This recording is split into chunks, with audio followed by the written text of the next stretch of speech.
It is now my pleasure to turn today's program over to Charlie Papavizas. Charlie, the floor is yours. Thank you. Good morning to everyone in the USA and good afternoon to everyone in Europe. My name is Charlie Papavizas, and I am the chair of the Maritime Practice Group of the international law firm of Winston Strawn, one of the coordinators of today's Department of Energy webinar. Today's webinar is being conducted in connection with the release of the August 2019 Offshore Wind Technology Market Update Report issued by the National Renewable Energy Laboratory in the U.S. Department of Energy, and will focus on the key findings of that report. Winston & Strawn and our maritime group are very active in the offshore wind space in the United States and are pleased to play a small part in making a forum available for continuing professional education on offshore wind. We are also pleased to be coordinating this event with our friends at the Business Network for Offshore Wind. The Business Network is doing a fantastic job in promoting the industry and in its continuing professional education efforts. Today, the Business Network is represented by Elizabeth Barminski. Elizabeth will outline the program timing and introduce our presenter, Walt Musial. Elizabeth, the mic is yours. Thank you, Charlie, and thank you to Winston Strawn for coordinating with the network to host this webinar. It's always great to collaborate with our member organizations. In case you're just hearing about us, the Business Network for Offshore Wind is a national nonprofit organization that supports the development of offshore wind energy. The Business Network is dedicated to establishing a strong and efficient supply chain across the United States. We provide business and public education about offshore wind and supply chain development, in addition to facilitating partnerships between businesses. The network is happy to host this webinar to share the results of the market report. Walt Musial's presentation will last about 35 minutes, and then we will use the remainder of the hour to address questions. We will be putting together a question and answer document following the event to make sure complete answers to all questions are available. Now it is my pleasure to introduce Walt Musial, one of the prime authors of the market report. Walt is a principal engineer and manager of offshore wind at NREL. His role in the growing U.S. industry is significant. He has actively studied offshore wind technology and the market for over a decade and has authored an outstanding number of reports helping to guide the U.S. offshore wind industry forward. Walt's knowledge of wind technology and dedication to supporting the industry is tireless. Walt, we appreciate the effort you and the NREL team put into this report, and we are eager to hear your presentation. So I'll pass it over to you. Thank you for the introduction, Elizabeth. I'm going to flip to the next slide, and hopefully everyone can see that and hear me. I just want to acknowledge and thank the sponsors of this, Winston Strawn and BNOW. Thank you for hosting this event. This is very timely because we just released this report days ago. I want to thank DOE for sponsoring the work that we did to create this report. This report was written by NREL primarily, and one author from DOE, Paul Spitzen. And I want to acknowledge those authors, Philip Biter, Jake Nunemaker, Bahan Kevorkian, and Paul Spitzen, and myself as the lead author. This is an annual report that we get to every year. As the offshore wind industry has grown in the United States, it's become a much more formal affair to write this report and to generate really a companion document to what the Lawrence Berkeley Labs have been generating for years, which is their the version of the same thing, the 2018 Wind Technologies Market Report, and then a companion document that also gets generated by Pacific Northwest National Labs for distributed wind. So there's three reports that all get released about the same time, and this just happened last week, and it reports on the progress that the industry is making both in the United States and in the rest of the world. And it's such a dynamic industry that I'll say that the report is trying to be current, but there's many places where things have already happened that make the report obsolete. So bear with us, and we'll write another one next year. But this report is the most current information that we have on the U.S. market and on what's happening in the rest of the world. And so I'm going to cover the major pieces of this report, and I'm going to try to go fast because I have a lot of slides. If you need to go back and review what's been written and what the rest of, if you missed something, please go to this website and you can download a larger version of this presentation. You can download the report itself or in some of the data, the background data that goes into it. So first I'm going to talk about how we classified projects in both the United States and the world, how the U.S. is doing in the market, and then the global assessment, and then some of the technology trends and some of the cost and pricing trends. And then we'll do a Q&A session at the end. So I just want to say that we have in the lab in NREL, and I work for the National Renewable Energy Lab. I probably should mention that this is a national laboratory that is owned by the Department of Energy, but we work as a subcontractor to the DOE.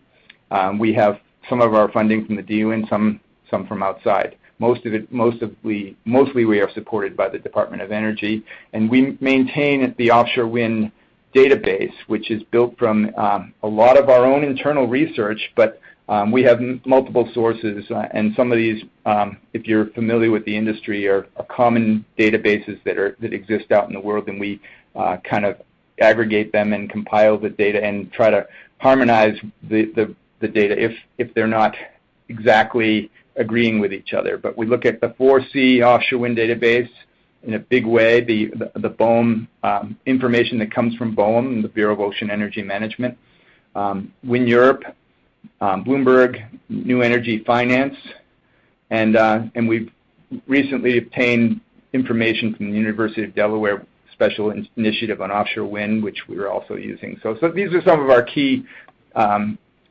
sources. You can go to the report and see that there's hundreds of references in addition to these, but these are some of our key sources used. One thing I'm going to talk about throughout this talk and throughout the report is the offshore wind pipeline. And many people have an idea what the pipeline should be and what that means, and I just want to clarify how we do it, and other people may do it differently. But we tie the pipeline of projects in a method that looks at the cradle to grave of the offshore wind projects in the United States separately and then in the world.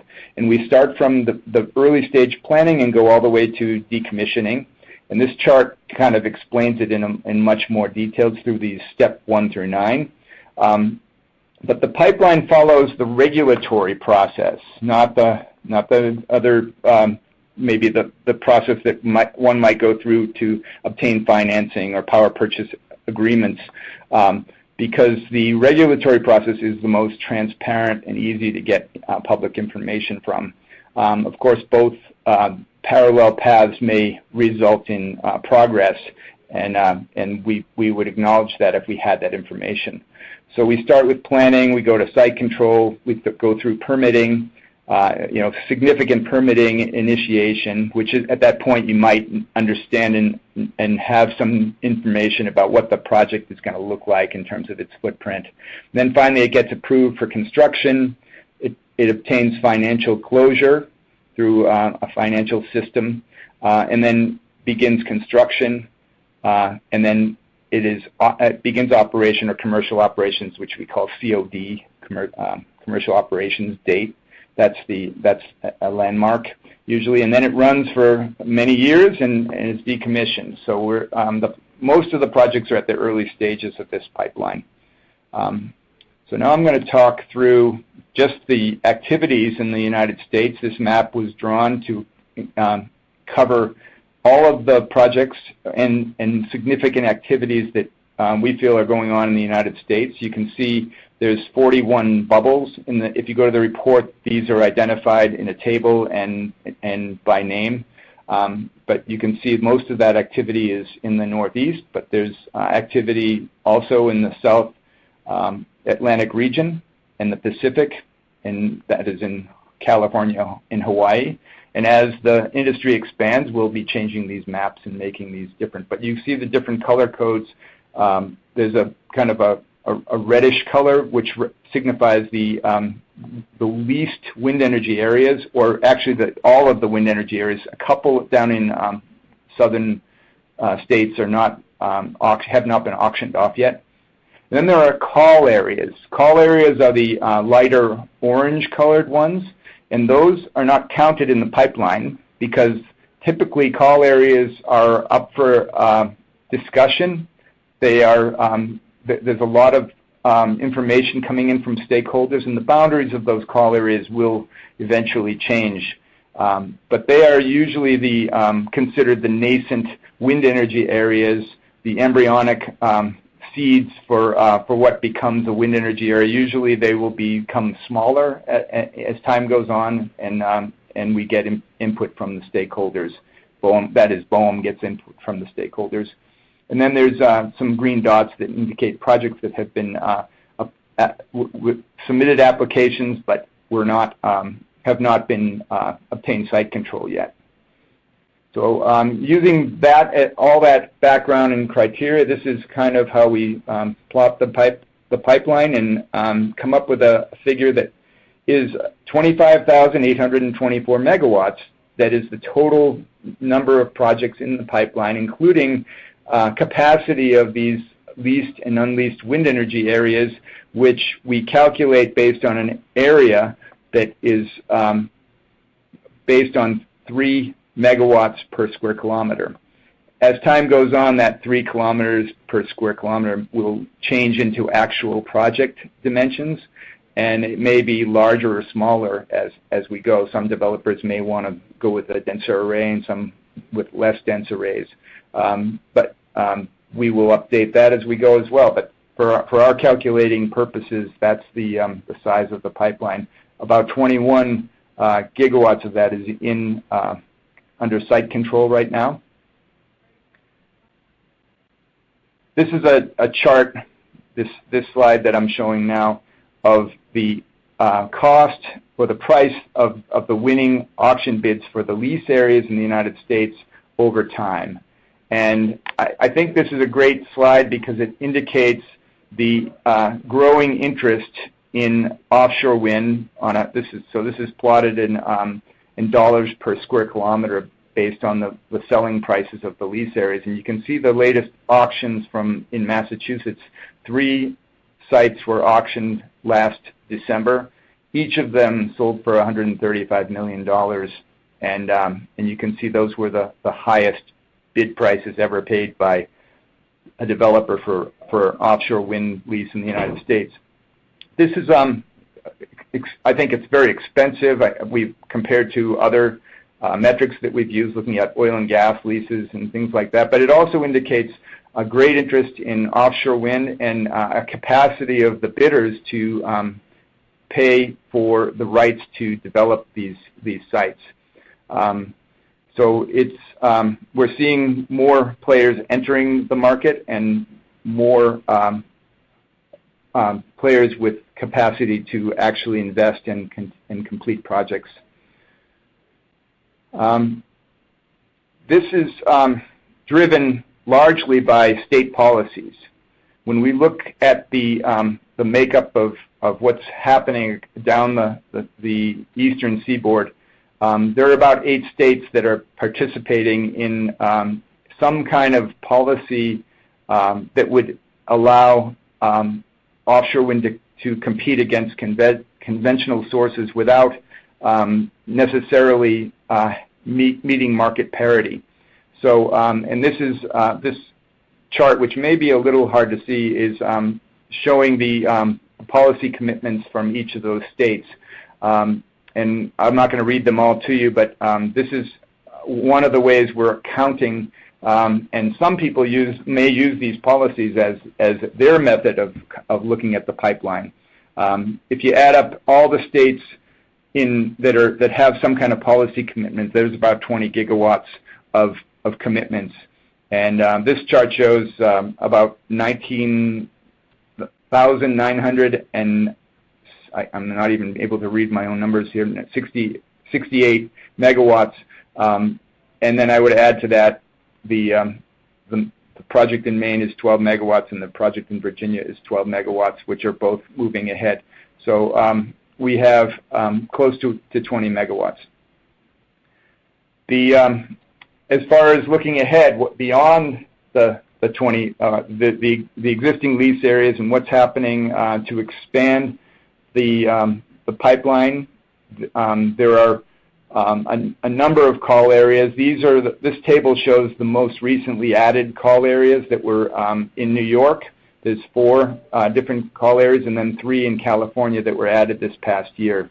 In California, there is no policy commitment, but they have a 100% renewable energy portfolio standard that's looking for 100% carbon reduction by 2045.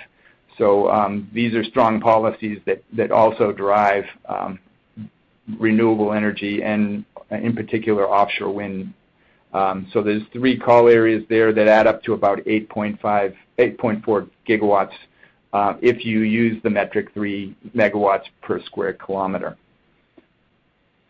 And then looking into the future and what others are saying, we looked at the Bloomberg, the 4C, and the Delaware studies that project into the 2030 timeframe, and depending on which one you're looking at, we're talking about 11 to 16 gigawatts will be installed in the United States by 2030 based on these policy commitments and what's happening in the industry.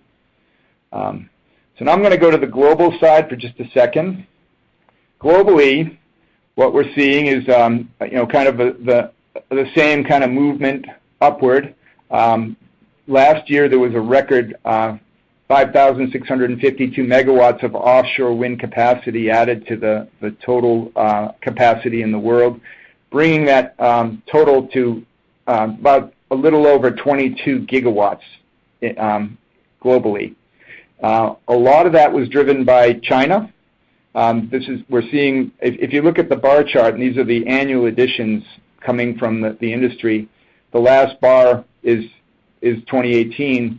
The orange bottom of that bar are the Chinese additions, and so we're seeing China becoming the major contributor to offshore wind in terms of capacity. They installed 2,600 megawatts last year, and it looks like that number is going to continue to increase as we go. So as far as total, how does the 22 gigawatts break down by country? The UK is still the leader in the total breakdown, followed by Germany, but China is quickly catching up to those countries, and then there's many other countries that are participating now, and this chart shows how that breaks down. When we start forecasting what's going to happen in the future, there's a couple ways that we can do that. One of the best ways is to look at, what's under construction right now, because you can pretty much assume that any project that's being constructed is going to be commissioned in the next year or two. And so when we look into the pipeline globally, we see that 9.5 gigawatts of offshore wind is under construction right now. And the biggest contributor to that would be China with about a little over 40%. But there's a lot happening in the UK, in Germany, and some of these other countries. So we look, that's a short-term forecast indicator. We look at the total global project pipeline capacity, and it's enormous. So if we look at these different stages, most of the projects are still in the planning stage. But when you look at it globally, there's a lot of projects that have been approved for construction, and that have reached financial close, that are and I mentioned the 9.5 that are under construction. So if you take those last few bars that are either approved, financially closed, or under construction, we can construct a short-term forecast that shows us that we would expect probably in the next 5 years to see a global number of about triple what we see right now. 63 gigawatts is the kind of the number that is on this chart, and that's the growth chart that we're kind of seeing in that light shaded area past the year 2019. And then we can look at what others are saying, and for this we pulled the 4C forecast and the Bloomberg BNEF forecasts for the world, and you can see there's slightly different ways of calculating it. In this, there's the predicted annual contributions as well as the line showing the cumulative capacity. And if you look at either of those, we would expect the next decade, by 2030, we would see somewhere between 154 to 193 gigawatts of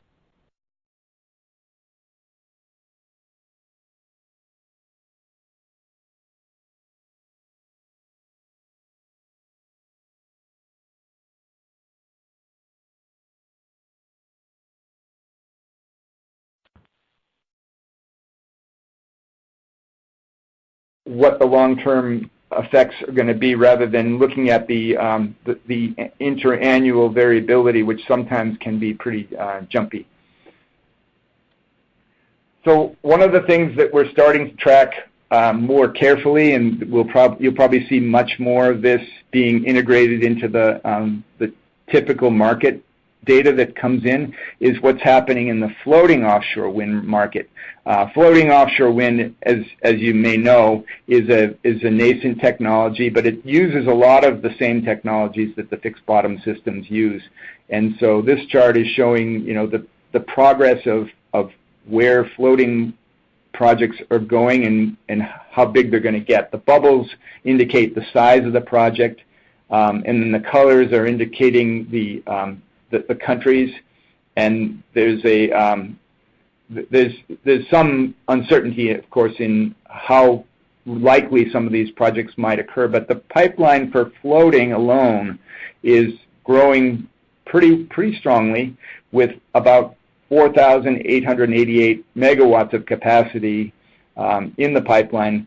The things that we're tracking most closely and that's probably going to drive the industry is that there are only 46 megawatts installed so far, which is not very much.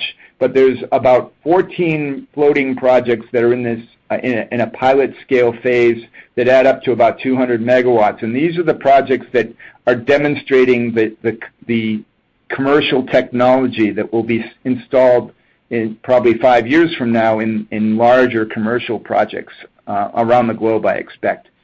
So these 14 projects and the performance of those projects is key to the commercialization of floating technology. I'm going to talk a little bit more about that later, but floating technology has the potential, but it lags behind fixed bottom to have the same cost as fixed bottom systems, or possibly even lower, depending on how optimistic you want to be. So I'm going to talk about technology trends, and that kind of leads me into that. This chart gives us a kind of a snapshot of all the projects that have been built relative to distance to shore on the x-axis and depth on the y-axis. And it's difficult to see time on this, but projects are getting deeper and further from shore. Further from shore is enabled by HVDC, high voltage direct current cables that are needed to transport electricity long distances, and depth is really enabled by new incremental changes in the technology to allow monopiles and other substructures to go into deeper water without incurring huge costs to the developer, including the vessels that install them. we're tracking turbine size. Turbine size and scale is one of the huge factors that's determining or helping the industry lower the cost of energy. And you can see that there's been this continual increase. The blue bars represent the turbine capacity, the average turbine capacity of the turbines that had been installed in that year, and then some predictions of where we're going. The orange and green lines represent the rotor diameter and the hub height, and you can see they follow the capacity in a relatively the same way. Rotor height or hub height has to get higher as the rotor diameter increases, and in order to maintain the same clearance of the tip above the water surface. But it doesn't really predict the size of machines that are coming. So the next chart that I'm showing right now is plotted with the same turbine capacities. These are the bars on the bottom are still the average turbine being installed that year in offshore wind, but the curve above it shows the size of prototypes in the year that they were first flown as a prototype. And it takes several years for a prototype to become a commercial turbine. So you can see that lag happen. Every symbol on this prototype curve eventually became a commercial turbine in the market, with the exception of the ones that are still moving in that direction. And most recently, we've seen that the GE has announced a 12 megawatt prototype, and it's well above the average for that year. It's being installed now in Rotterdam, and it's expected to be on the market in 2022. And Siemens has also announced a 10 megawatt machine with a higher capacity rotor, a larger rotor, which the two individually would represent a new class of wind turbines that are in the 12 megawatt scale. And there's no indication that we found that scale would be, that growth rather is diminishing. It looks like the industry will continue to make bigger turbines, because bigger turbines means fewer foundations, fewer machines to maintain, more energy per square kilometer, and lower cost ultimately. And so that's where the industry is going. One of the key factors that we found is that the turbines for offshore wind aren't getting as more expensive with size, at least not at the rate that we had originally thought. So a larger turbine makes the project costs go down. And this chart shows who has the market shares for the various turbine manufacturers. Siemens, MHI Vestas, and GE kind of lead that with, and when I say Siemens Gamesa, I often leave off that. I apologize. And then in the Chinese market, Goldwind and Mingyang are building strength and gaining market share. These projections are based on actual announcements that have been made for projects that are going to get built. So we're not forecasting this blindly. This is what the projects are actually using. But not all projects announce their turbines, and so we don't have a full set of data. But this is for the ones that have announced. And that's the same for the substructures. This chart is showing what's being used in terms of substructures. So the monopile has been the dominant substructure, but it's being displaced in some projects by jackets and other types of foundations that are coming up. But the monopile in future projects will remain the dominant type of foundation. We looked at array cables. This is in our own data. We actually got most of this from Wind Europe, but this is a supply chain chart showing the suppliers of array cables. Probably one of the biggest takeaways for array cables is we're starting to see more projects using 66 kV lines, and we expect that number to grow in the future. All indications that we have are that 66 kV will become more of a standard array cable size in the future. And I'm hearing that mostly from the suppliers and what's happening, and that will affect cost because there's less cable, it'll become less expensive for some of the features, and then it will affect the export cables as well. And the export cables are at a higher voltage, and there's really just one cable on the big projects that come from the substation. And this chart shows the breakdown of the supply chain for those cables.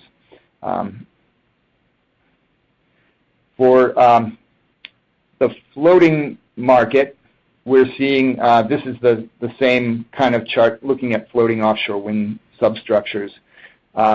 This data is at the end of 2018 using the data that we had in the database. Most projects are using semi-submersible substructures, which rely on buoyancy at the water plane to create stability. And the reason they're doing that is because semi-submersible substructures are stable with a shallow draft, and you can assemble them at quayside and tow them out. And so you avoid a huge amount of labor costs because you can do most of the labor less expensively in the harbor.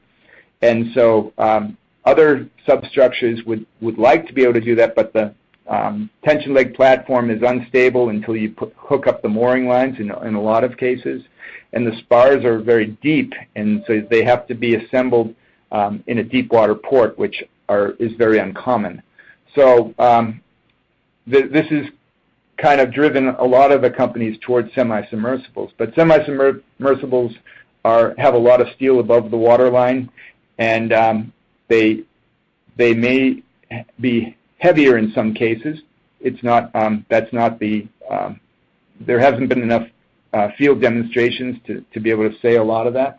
But what's the trend that's happening in the industry is that we're seeing some hybrid type substructures where the spars and tension leg platforms have adopted some of the desirable characteristics of semi-submersibles in order to reduce weight and to provide the stability necessary to do the inshore assembly and then the tow-outs in order to save that prevent that expensive labor from having to be expended at sea. And so here's a couple examples. I've put the Steesdale Tetraspar in here that has, it's also got investments from, I think, Shell and Innogy. And then SBM is another company that's adapted the tension leg platform with a stable base that can be also assembled inshore. So now I'm going to talk about cost and pricing and the trends that we're seeing.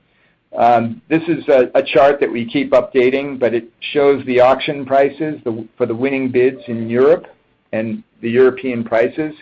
One of the things that we saw this year that's notable in the United States, though, was or this was over a year ago now, but it was in 2018, where Vineyard Wind signed a power purchase agreement in Massachusetts for price for power to be sold through their 800 megawatt project, and we analyzed the revenue that came from that deal and from what they're likely to achieve, and we accounted for additional revenues from capacity and from the ITC and plotted where their points would be on this European auction chart.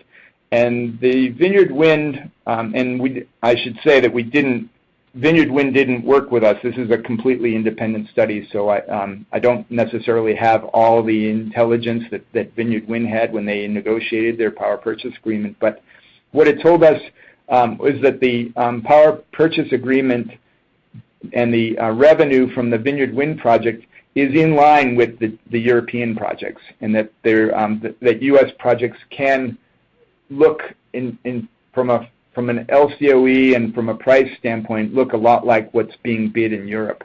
And that gave us confidence that the U.S. market would not suffer a huge penalty for having mature supply chains and other aspects that might drive the cost up. There's room for cost reduction in the U.S.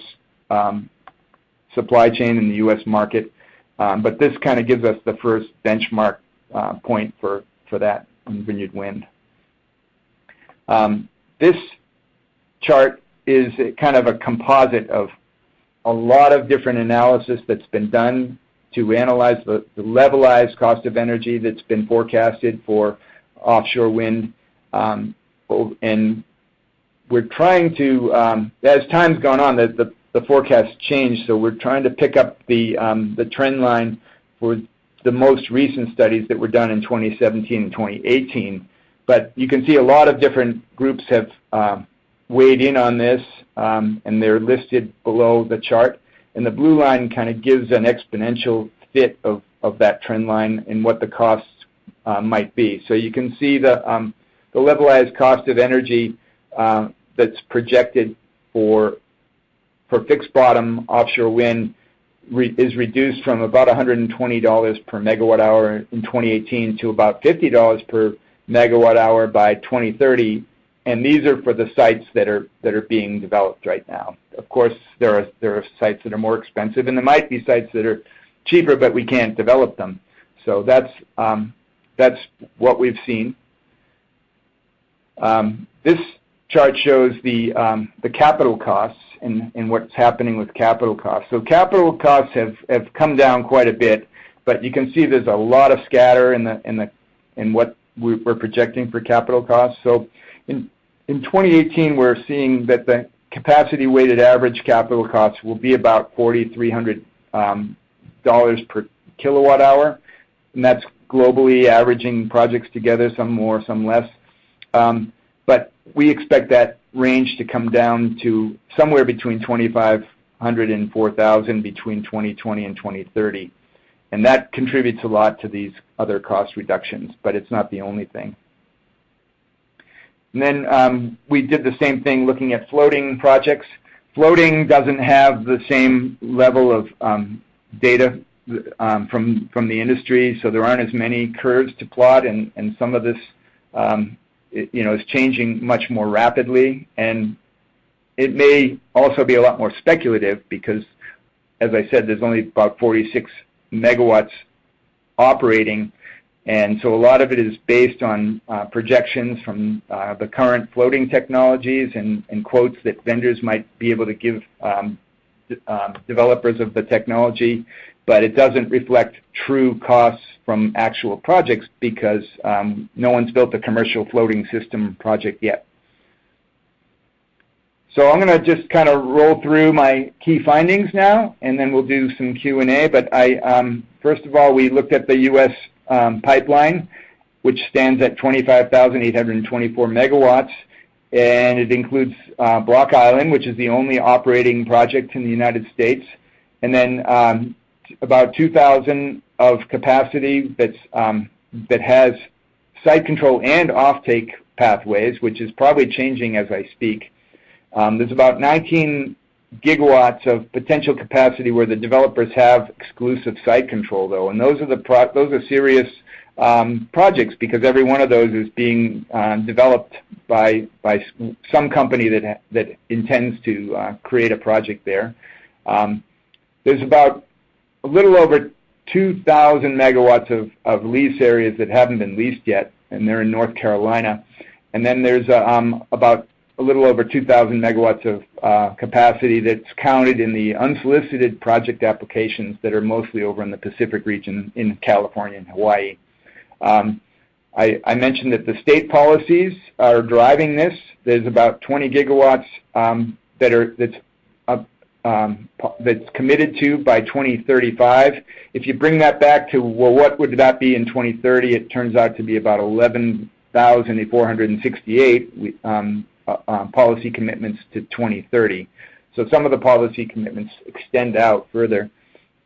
This market is being spurred by investment. We saw a lot of investment this year. Over $1 billion was traded hands in acquisition of lease areas or changing assets, the acquisition of deep-water wind by Ørsted. Over $1 billion in money flowing so far, but that's likely to increase. Several projects made progress in their permitting, so even though the pipeline didn't grow by very much, there's a lot of projects that advanced in the pipeline, and that's almost more significant at this stage than adding more gigawatts to the pipeline. We found that the Vineyard Wind offtake prices were lower than expected, I think, and they were commensurate with what we were seeing in Europe. We saw the addition of new call areas by the Bureau of Ocean Energy Management, both in the New York Bight and also in the Pacific.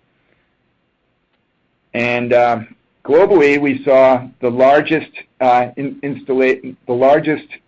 annual contribution ever of offshore wind to the market. 5,652 megawatts were added in 2018, bringing the total to 22,592 megawatts. And this pace is expected to increase, actually, over the next few years. So from technology trend standpoint, we should be expecting larger turbines, higher voltages in the arrays, and floating projects to continue to grow. We're seeing there was 32 announced projects for floating wind, and that number keeps going up. As far as pricing is concerned, I think for both fixed bottom and floating, prices are dropping. The auctions tell us that cost LCOE is probably down around $75 a megawatt hour for the projects built by 2025 and continuing to fall beyond that. Floating prices and floating costs can match that, but it will probably be at a later date. So as far as the future is concerned, it looks pretty good from a long-term standpoint to 2030, up to 193 gigawatts is projected globally by 2030. But other forecasts, and the longer range forecasts are hard to stand behind, but IRENA has predicted that offshore wind could reach 500 gigawatts by 2050. And in the United States, those projections look like somewhere between 11 and 16 gigawatts by 2030, depending on the forecast, we believe. So the industry is doing very well. It's surprised a lot of people. The amount of policy commitments by state, which is driving this, have tripled in the last year, driven by the low costs that we're seeing in Europe and also the translation of those costs to the U.S. market. And we would expect some of that to continue, probably at a slower pace. And we would we now have our sights on what the industry is doing and the execution of some of these projects into actual operating projects. And I wish everybody luck in that area who's working in those projects. Thanks. So I'll take questions now. At this time, we would like to take any questions you might have for us today. To ask a question via the web, click the green Q&A button on the lower left-hand corner of your screen. Type your question in the open area and click Submit.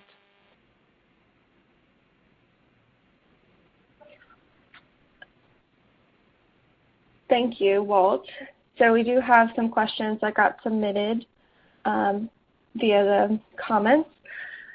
The first one is, how realistic is it to suggest that the U.S. market will continue to mirror the pricing trend of Europe, given that Governor Baker recently eliminated Massachusetts' declining price cap requirement for subsequent projects beyond Vineyard Wind 1? Well, I I won't comment beyond the data that I have, and I don't have. I haven't analyzed what Governor Baker did yet. But I think that we're seeing. I think that it's probably we should be cautious about saying that the U.S. can maintain those prices, because I think we have the ITC declining and going away, and unless that changes, we will have to make up for that in cost, or the costs will go up. We also have some problems with the Jones Act and having vessels being brought over to Europe from Europe to install projects which will be less efficient than European projects. So I think we have some work to do in the United States to get costs down. We know that there's some room for cost reduction in the development of the infrastructure and the development of the supply chain, and I think that we're not going to see further cost reductions until we see some of those problems resolved. Great, thank you. The next question is asking about whether you looked at the worker market or vessel market for offshore wind. Did we look at the vessel market?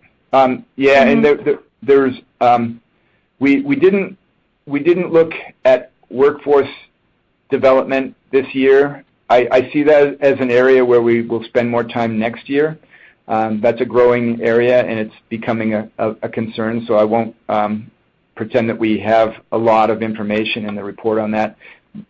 Vessels, we looked at information that we could get on the development of new vessel technologies or new vessels in the United States, namely Jones Act compliant vessels, and there weren't any that we didn't find any information on new vessels that were being developed. There may be some, but we didn't see those press releases, or they haven't been announced in a big way. So that's we would expect to see both of those things come in the next year in a much bigger way. So are you looking at the worldwide availability of suitable vessels as well as the Jones Act? We haven't linked the total supply chain for vessel installation with the need in this country by project or by year, other than to say that vessels in Europe, given the technology that is necessary, or the technology that's being installed today, other than the fact that they would have to come from Europe, as long as we didn't change the method of installation. Okay, thank you. So turning to floating, there's a question about a specific system. If the Makani energy kite system was included in the study? No, we didn't look at Makani. Makani is a company that was spun off by Google to develop. It's an energy kite that is at the early prototype stage, and so they weren't considered as in part of the mix. And a little bit more on vessels. There's dozens of vessels and different types of vessels that go into a project. The constraining vessel type is the turbine installation vessel that is needed to install the nacelle on top of the long tower, and those are very rare and difficult, and there's no turbine installation vessels in the United States. And I just want to be clear that the U.S. Does have most of the other types of vessels and that can be used, including feeder barges and tugs and other service vessels that would be necessary. So we're talking about a very specialized class of vessels for the turbine installation, but very important as well.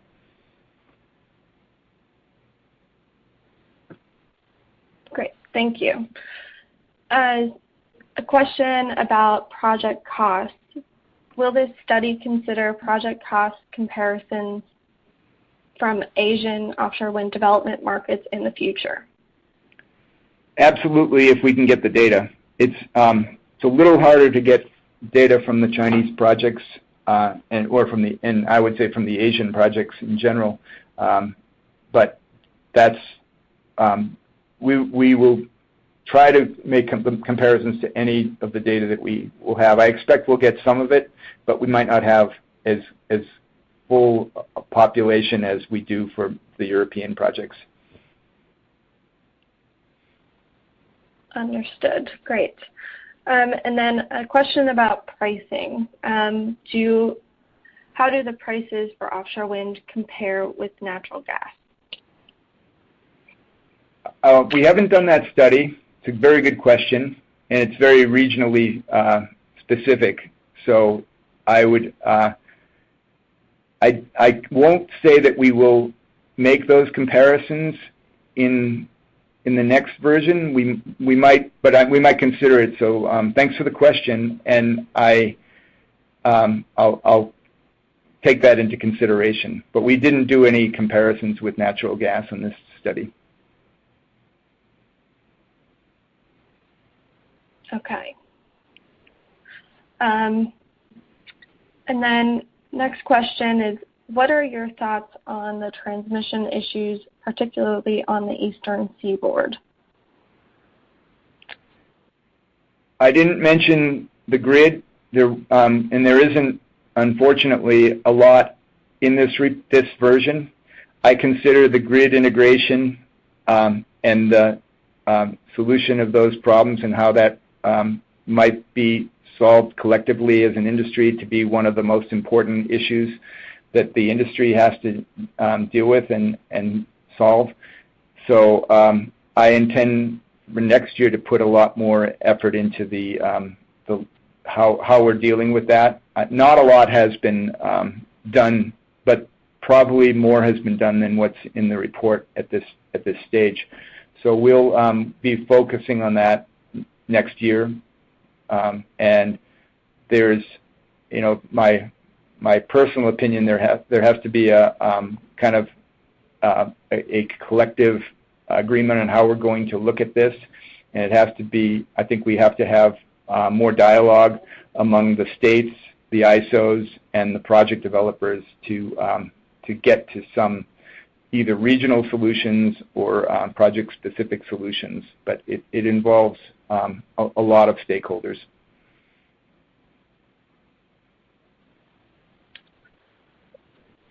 All right, perfect.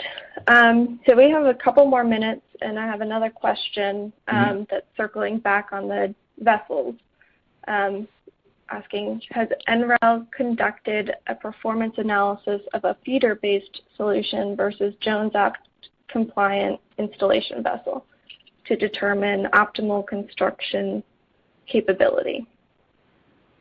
Yeah, we have, it's not in the report, but we have in our, we have a new balance of station model that's looking at a much more time-dependent process installation method and breaks it down that way. It hasn't been published yet, but I think we've completed the work, and it will be incorporated into our new cost and scaling model, which is called ORCA.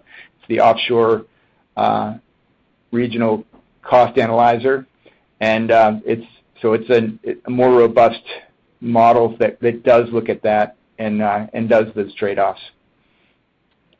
I can take that question offline if anyone wants to email me. I think I'm on the presentation still. There's lots of references that I wasn't going to go through. You'll be glad about that. I guess I didn't put my final slide in, but my email address is walter.musial@nrel.gov, and please feel free to email me questions and we can follow up with more specific details on stuff like that. Great, thank you. Is there anything else, Walt, that you'd like to amplify or anything since this report was written before we wrap up? Not really. I just want to say that there's probably a lot of things we didn't talk about that I would have liked to, and if there's anything wrong or missing, it's really our responsibility to correct that. So if you find anything, let us know. This was written by NREL with DOE funding, and so we're responsible for the content of this, and if you can think of anything that we should add to next year's, let us know that as well. Great. Thanks, Walt. Thank you so much for a really good overview of the results and insight into the research project. For attendees, oh yeah, go ahead. My pleasure. Thanks. So for attendees, this webinar was recorded, and the recording will be posted on the Business Network's website, along with a questions and answers document that we'll pull together. So as Walt said, if you do have questions, feel free to email him directly or email the network, myself, Elizabeth Barminski, and we will get those questions pulled together. I think that's it. So thank you all for participating today, and thank you to Walt again. Thank you to all our participants for joining us today. We hope you found this webcast presentation informative. This concludes our webcast, and you may now disconnect. Have a great day.